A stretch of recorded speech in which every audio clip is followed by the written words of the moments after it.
Look at the picture. See the skull. Visible Frankenstein controls. The Brain Thoughts Broadcasting Radio. The Frankenstein Earphone Radio. The latest new skull reforming to contain all Frankenstein controls. Well, welcome back to the show, everyone. Frankenstein Control is brought to you tonight by Rand Paul's Drag Race. I'm not really sure what the focus of his show is, but I'm fairly certain it has something to do with tricking out and glamming up riding mowers so they'll be fast enough to outrun neighbors trying to whip your ass. Oh my god. Do you know about that? No. That happened like 3 years ago at this point. Rand Paul, yes, that Rand Paul of congressional assholery, was mowing his lawn on his riding mower, and his neighbor ran over and pulled him off it like a GTA character and whooped his ass. This doesn't happen nearly enough. Yeah, and it was over like a petty, like, I don't think it was related to politics. I mean, it probably was ultimately just because who he is, but it was like a disagreement between neighbors that just sort of festered over time and got bad enough to the point where that happened. Your asshole dog is killing my lilies! You motherfuckers ruined my lilies! I may not know my flowers, but I know a bitch when I see one. Is Rand Paul, does he sound like that? No, that's from have I never showed you that? No, I don't know. I'll show you that later. That's a really weird thing that Lissa's best friend Courtney showed me. It's this very strange, out of context clip from a very old movie where, like, some people are arguing about something and one of them makes a reference to the flowers, and one of the other persons corrects them on what kind of flowers they are, and to which the person responds, I may not know my flowers, but I know a bitch when I see one. It's such a great line. I may not know my flowers stand, but I know a Nancy Nelly when I see one. Who won't buy me any grenadine. The Rand Paul thing became a meme pretty quickly. No doubt. And it's not every day a senator gets his ass whooped in his yard. Yeah. There was some meme. Was his neighbor John Lovitz? I really hope so. I really hope John Lovitz, given that John Lovitz beat up Andy Dick that one time, I really hope that John Lovitz has this secret idea. You'd never suspect him of this, but I really hope John Lovitz travels the country and just brings the pain to those who deserve it. Yeah. And nobody believes in it. Like, you get your ass whooped by John Lovitz, you're not sharing that story. Yeah. It's too shameful. You'll never do it. God, John Lovitz followed me to the out of the grocery store, and I just watched while he calmly, like, emptied a pack of batteries into a tube sock and just whipped the shit out of me with it right in front of my minivan. And then when you tell that, it's like, well, you probably deserved it. Well, you are Charlie Kirk. John Lovitz. I would love to see Charlie Kirk get his ass whooped by John Lovitz. That's just, I don't care what your political beliefs are, that's just a sight. Yeah. That's something you bust out the phone camera for and go, oh my god! No, there were the fucking Rand Paul thing. Oh yes, sorry, we keep breaking from that. And my attempts to get us back on track seem disjointed because I myself forget very quickly what we were talking about and then I remember again. That's the show. Yeah, pretty much. If you're not used to it by now, what the hell are you doing here? Truth. No, but there was like a meme that was, I even forget what awful thing was topical when this meme came out, but it was something awful that Rand Paul had voted against, or, either something awful he voted for or something good he voted against. Yeah. And it was like, I don't know something about that, but it seems like a clue into the mystery of why his neighbor whooped his ass. And of course, the neighbor naturally got hit with like domestic terrorism charges and all this other shit because he attacked, even though it was like not related at all to Rand Paul's job or who he was, he did attack a sitting member of government. But it was just, I'm gonna kick your ass. His neighbor was Hank Hill. Yeah, really. His neighbor was Hank Hill, and he made good on his I'm gonna kick your ass. Do you have somewhere to be? Because I'd like to know what direction to kick your ass in. That's good. I like that. Yeah, well, where he wanted to be was on his ride-on lawnmower. And Hank made sure he couldn't get away. Retaliate with a lawnmower. I was trying to think of what Hank's trademark lawnmower brand is, and the only thing I could think of is his grill, which is the Wagner Char King. What is his? A Kingfisher 9000. I forget what it's called, but it's like that. It's. They mention it a lot, and then the Mason, I think, is the company that makes his mower, and I know that because there's a whole episode where he gets called into do a focus group for the new Mason mower as an avid user of their product, along with several other people from Arlen. And one of whom is one of my favorite minor characters, Lane Prattley, who is he's like the shady businessman in town who's always like, I'm Lane Prattley. I own Prattley Hyundai and Prattley Ford, but I got my eyes on Prattley Cadillac. My daddy ain't doing so good. He's a Peggy Hill. I own the finest Hyundai dealership in town, as well as Arlen's one and only roller derby team, and I'd love to see you in both.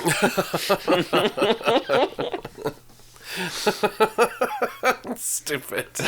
Well, what did Prattley do? He's just one of the other characters who's called in to do the focus group. Oh, okay. I was like, did he bring them in for the focus group? No, he's one of the other guys who gets called for the focus group, as is some priest who's not a regular or recurring character. He's only in the one episode, but he's very obviously lost his faith and keeps talking about a botched baptism or whatever. Oh my god, that's a botched job. At one point he's falling asleep and he wakes up and he's like, I didn't drown that boy. Oh my god. Holy shit. Wow. Oh, and of course the whole focus of the episode is that Cotton is also on the focus group and completely countermands everything that Hank says and is just a giant asshole. Yeah. And the same priest guy is to Hank's I don't know if there's a God anymore, but what I do know is that your daddy's going to hell. I killed Freddie Brown. That's Hank Hill. I mean Cotton Hill. Yeah. That's Cottonmouth. I kicked the ass of Fitty Man. That's why he ain't got no shins no more. They didn't get exploded off. He kicked so many asses. He kicked his shins down with the nubs. I lost my shins to a Japan man's machine gun. Oh. The way he loses his shins varies from episode to episode, too. I'm pretty sure. It's his war stories are inconsistent. And he also mentions having killed Nazis as well as Tojos, despite those being two separate theaters of the war. And the time frame that he gives is not long between the two. I keep my old man voice is just defaulting to Pop from Rugrats. I know. 15 miles. I loved that about Rugrats. That was a great thing about Rugrats. I love Pop. He was stupid. Stupid old man. I love it. Go, I put a little special something in yours, Sprats. And you're like, oh, and there was the Chalky Milk episode. I always liked right, but where he gave Tommy a bottle full of chocolate milk, and they all fought over it. I remember that one. I always liked the other grandparents. I guess they were Dee Dee's parents. Oh, the Kokoschkas. Yeah. Oh, wait, no, Mr. Kokoschka was from fucking Hey Arnold. Because they would say, turn on the sesame seed. Yeah, turn on the seed. Turn on the sesame seed, Diddy. You're just doing the, don't touch it. Don't touch this jewel, Diddy. You touch is the secret to my life, Diddy. Don't. No, Debbie, why are you Debbie Wasserman Schultz? Dee Dee, why are you Debbie Wasserman Schultz? The person who ruined the DNC. Oh my god. The DNC. Yes. Oh man, in the CG Rugrats that they got going on, Dee Dee's parents got like a retooling. I don't know if I want to see what that looks like. Yeah, they're still Jewish, but they're a lot less Yiddish, shall we say. They're a lot less colorful in that regard. I got you. A lot less racial stereotype. Yeah, so they're not. Let me tell you about the fucking Hanukkah now. Whee! Instead, they're just like grandparents. Yeah. Like they like. Oh yeah, the episode that they were introduced, they come over and visit Dee Dee and Stu in person because Tommy is just used to them being Skype, or I don't know what you call it. FaceTime, yeah. Just So they FaceTime updated them. the show. Yeah, yeah, it's updated now. So to the point where there's a reoccurring running gag character who's an Amazon delivery guy. But he doesn't drive a truck. Instead, he has a backpack with a propeller on it. But it like drags him off and so he's like a drone man. Yeah. And Rugrats did like to skewer like pop culture and like the topic. Like it was a surprisingly topical show for a show that we didn't. A lot of us probably don't have a lot of sentient memories of Rugrats because we were parked in front of it. Yeah. But like it was, the writing I remember was pretty good.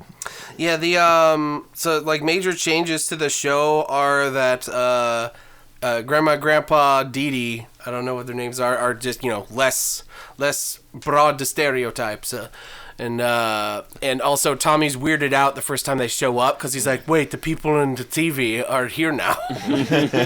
What the fuck? Oh, God, Grandpa's real. Oh, my God, I can't believe it's real. If they remade that show and have it taking place now, that means the grandparent characters are the age of our parents. Oh, God. And from that generation. One of the biggest changes also is that Susie has now been like de-aged a little bit to where she's the same age as the babies Oh. instead of the same age as Angelica. That's weird. Yeah. Why?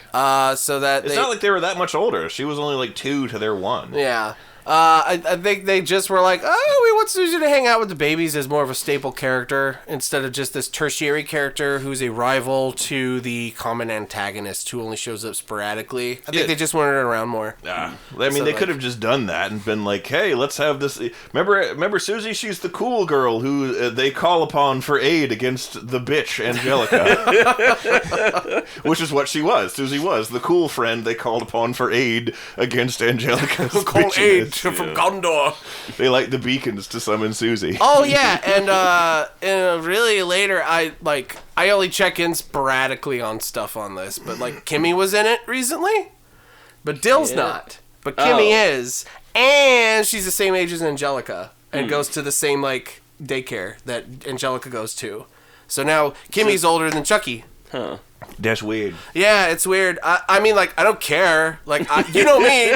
I like when things are shook up. Like, Yeah. the making Susie the same age as them. I'm like, that's fun. I live in a cool. hole, I'm so fine I with didn't know any of this was even happening. it. So I watch a lot of YouTube, and that YouTube leads to rabbit holes and figuring things You're out. subscribed to Rugrat News Weekly. I just watch a lot of man children who talk about cartoons. So. And then I'm like, no way. And then I watch it for myself. I'm like, holy shit, huh? Neat. That's cool, I guess. And Grandpa Lou is a lesbian. Because he loves the ladies, sprats. I'm trying to think of what I'm trying to picture Grandpa and remember what his voice sounds like, and my brain is That's what he sounds like. that is your impression of him is good, but my brain just keeps summoning Mung Dahl from Chowder. Not too far off. How you burnt my coil? I just charged the batteries and filled the juice on this vape, Chowder. You want to try it as cherry cola flavor? Oh, wait, no, that's boring. It's Flash Your Mama. Yeah, it's got to be like some sort of wacky name. They always had shitty pun names for all their food. Yeah. Yeah. Like thrice cream and other... Oh, God. Buns of steel. Go on, Chowder, we're gonna make a heaping batch of D's nuts.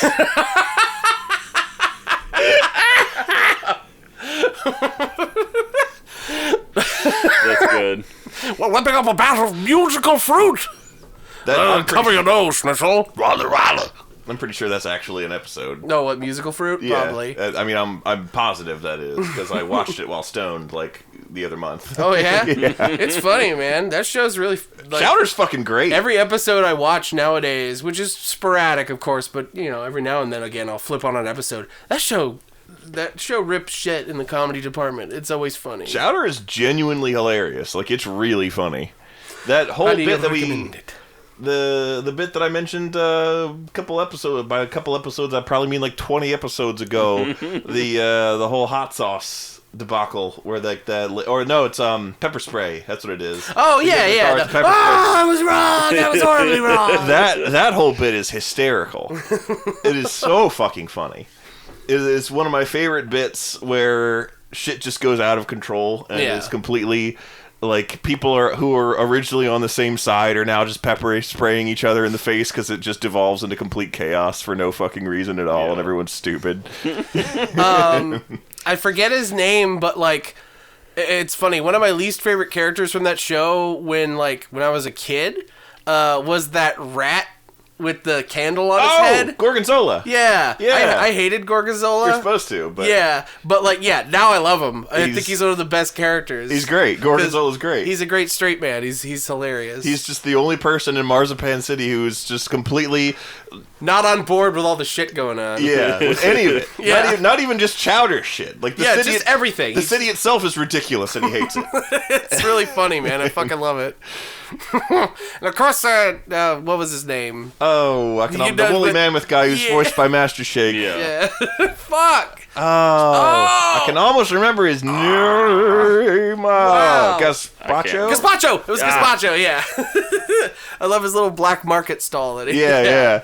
He was a great solution to, like, the anything goes category of when our characters need something. Mm-hmm. We could just have them go to Gazpacho. Yeah. Because they'll have something weird no matter what. And you'll believe it because he's voiced by Master Shake. Oh, yes. Good old Chowder. We've been reminiscing a lot these days. Yeah. We've just been talking a lot about old cartoony tunes and whatnot. Because we're old people, and those are the nostalgic things that make us happy because it's from a time when things weren't this. That's also true. Yeah. Well, I think our generation just looks back on that shit a lot more than, like, our folks do. We had better shit. That's the thing. And also, our folks just kind of, like, it's funny how much we make fun of, like, our folks for, like, you know, being you know, old and but I think they live way more in the moment. Like, that generation lives a lot more in the moment than we do. I think that they just did this weird thing where they conflated adulthood with the disavowing and never visiting again of anything from their childhoods at all, because they seem to have this super serious idea of adulthood where you can't like fun things or toys anymore, and to do that, like, Gen X is the generation that started the foot in the door, the easing back into liking. They were the people like trinkets and gobbles and goobly goops. More like the type of person who's being parodied on the episode of Futurama with that cloud that collects all the Star Trek people. He's not a child. He's 34. You know? Oh, Mom. I guess so. You know, nerds of that generation kind of started to bring that back and were mocked incessantly for it, so then it was okay by the time we did it. Yeah. They took the heat for us, so now it's normalized for us to like toys and shit. Well, it was semi-normalized, and then, like, you just got all this fucking content of people doing retrospectives on all kinds of shit. Yeah. And, you know, looking back and studying, like, why certain things were entertaining. And it started with that. You know, why was this so entertaining? Why did this happen? You know, why do we still remember this? Things like that. And now it's just nonstop nostalgia, which, like, you know, I don't like all the fucking, like, reboots and shit like that's coming out these days of, like, already established material and stuff. But, like, you know, I don't like it, but I can't be mad at it anymore, because, like, that's literally all anybody ever fucking talks about is shit of yesteryear. Yeah. Like, nobody gives a shit about anything new, and nobody likes anything old. I will say, because they make an old thing come back and everyone's like, no, don't do it. And then somebody makes something new and nobody fucking hears about it. Well, that Arcane show was kind of new. Arcane? The League of Legends show on the Netflix. Oh, yeah. That's a relative. I mean, that's a pretty much a new new-ish. I haven't been to the Arcane University. It's good. Did warn everybody that what I'm speaking of is the Arcane show, the League of Legends show on Netflix. It is animated. It is really, really, really, really good. Very enjoyable. It's a lot of fucking fun. Featuring Harley Quinn. Basically, she's basically, well, she's a lot less ribald than Harley.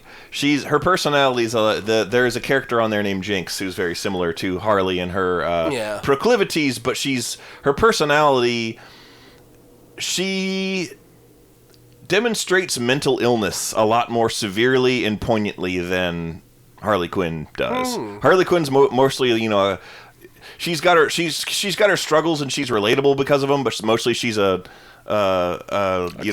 clown. She's a chaotic neutral, pretty much, whereas Jinx is straight up needs help because she's mentally ill and is having severe issues. And her sister has big hands. And her sister has big punching hands. That automatically in my department of characters that are cool. Just give a big old punching hand. Every single fight scene with her with those gauntlets, once she gets them, Lissa and I were like, did Taylor do this? Did Taylor write this? Did Taylor design this? Did Taylor storyboard this? Did Taylor pitch this idea to them? Because all of this is... Yeah, I wrote Riot Studios before Vi came out, and I was just like, yo, dog, hear me out.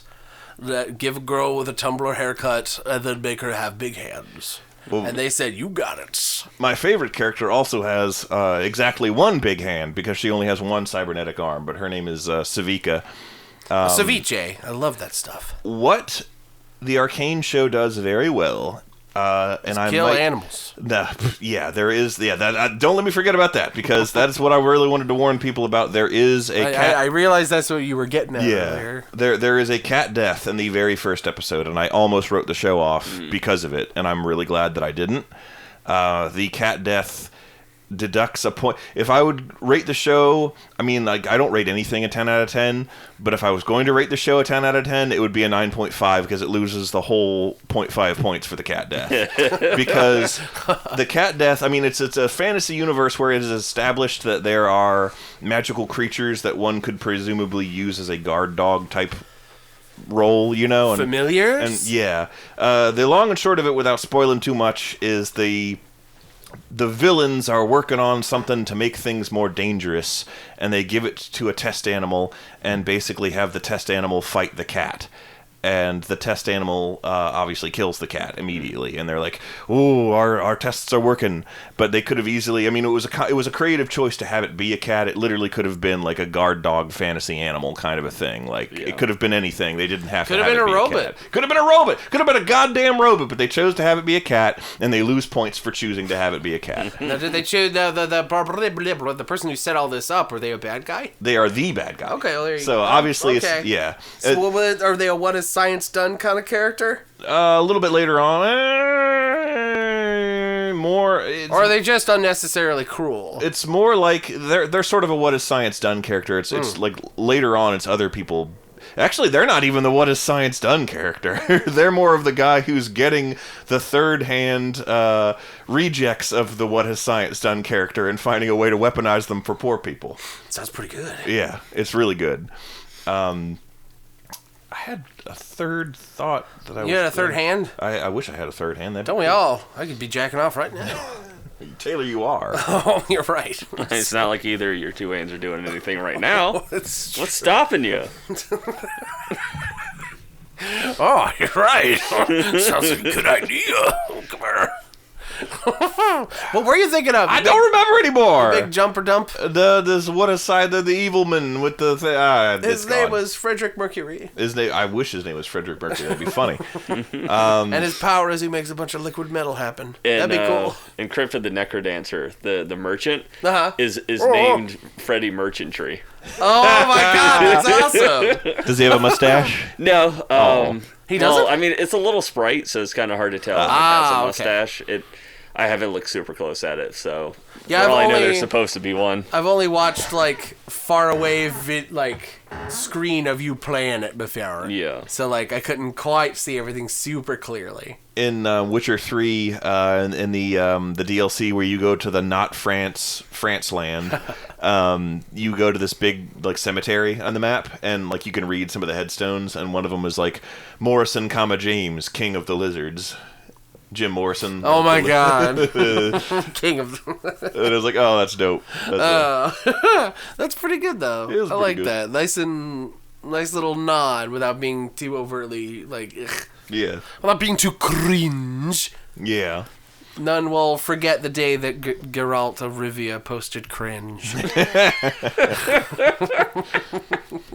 Expelled from the kingdom. That's why everybody treats him like shit in the Netflix show. Yeah, he keeps posting. It's not because he's a spooky magic man. He keeps posting cat dog inflation. Oh, no! I feel like just posting cat dog regular art would get him hated. Yeah. He goes, fuck, and everyone goes, ha, funny meme. They go, Wait, does Boba Fett say fuck in a Star Wars? what the hell are you talking about? I'm talking about Geralt of Rivia. Oh, yeah. You got some on your mind, clearly. I thought somehow never mind what I thought. Is there a new Boba Fett show? Is that why? Is that I think there is going to be a new Boba Fett show, and I just heard you talking about, I got confused. Yeah, fucking Boba Fett. Boba looking more like Guga. Only I got that joke. What? Sorry. It's this channel where the guy dry ages the steaks. And he's all lumpy and bald and fat. He looks like Boba Fett. Yeah, the guy playing Boba that they got in the show is like, oh, It's the original, dude. I know, it's been a few years, hasn't it? Boba's canonically supposed to be 41, but this guy looks like he's 65. It's not that. It's not that bad. Not that bad, but he looks fine and he's good. I'm just being mean. And we're being extremely mean. Speaking of mean, back when we were talking about like our parents' generation versus this one, I did want to. We're a lot lumpier. Yeah, no, well, we are. Americans are a lumpy people. Our society is not conducive to non-lumpiness. Yeah, it's true. Unless you want to influence on TikTok. Yes. Then It's a different kind of lump. Yeah, it is a different kind of lump. It's lumps in their pockets, so full of As money. a wise woman once said, a lovely lady lump. Oh. I believe that was Ruth Bader Ginsburg. I don't know how Ruth Bader Ginsburg sounded. I don't either. I know how she sounds now. Oh. She sounds like this. And then have a chainsaw and be like, oh, that's Roe versus Wade. Oh, no! No, we were talking about our parents' generation versus ours, and their attitudes towards their own childhoods and whatnot. Well, I think we could physically take them if that's what you're saying, B-Rad, because they're like 60 now. No, I was going to say we could probably beat them up. I don't know. My dad's still bigger than me. That is true. I'm gonna suplex you, boy. What should I do? No, he's been going through. He's moving out of my childhood home, so he's been going through a lot of their stuff, like finding old yearbooks and finding old stuff, and texting me about it. He's been working out on the Bowflex. Yeah, he texted me. There's a text exchange between him and I, the broad strokes of which I've abridged here. Mm-hmm. But he was talking about like their second grade team. Bear in mind, my father is 67, and like he was a child in the 50s. Right. So that's when this story took place. But he's like, we were so bad. I'm looking at my yearbook. There's like this old teacher that her name was Mrs. Flagg, and we called her Mrs. F Word for gay. And, oh my god! I said kids are really mean. There was one year in 8th grade where we were taught almost entirely by substitute teachers, and we had like a different sub every week. And one time we had a guy who was foreign, and because I was 12, I told him my name was Django Fett, and he believed me. And Dad said, "That's mean." And I said, "That's mean." After Mrs. F Word for gay, that's mean. Telling a foreign man that my name was Django Fett when I was in 7th grade is mean. Or like how FBM tricked a teacher into thinking his name was Eugene. Oh yeah, he had a different name in every class. Eugene! What are you doing? Copying off B, right? School, you guys' high school experience was a fucking Trailer Park Boys for school. It was, and I was a bottle kid. So am I. I'll be drinking this bottle of Jacqueline Daniels. This episode of Frankenstein Control brought to you by Jacqueline Daniels, the more gentle Jack. That could actually work. Ada, quickly, to the patent office! I don't know where that is. Uh-oh, I probably shouldn't have started the car inside. Look it up online. I'm getting sleepy, though, from this carbon monoxide. Oh, baby. Thank you, Jesus. Now even you know I am a menace. I hand you the secrets to save the entire human race and the entire universe.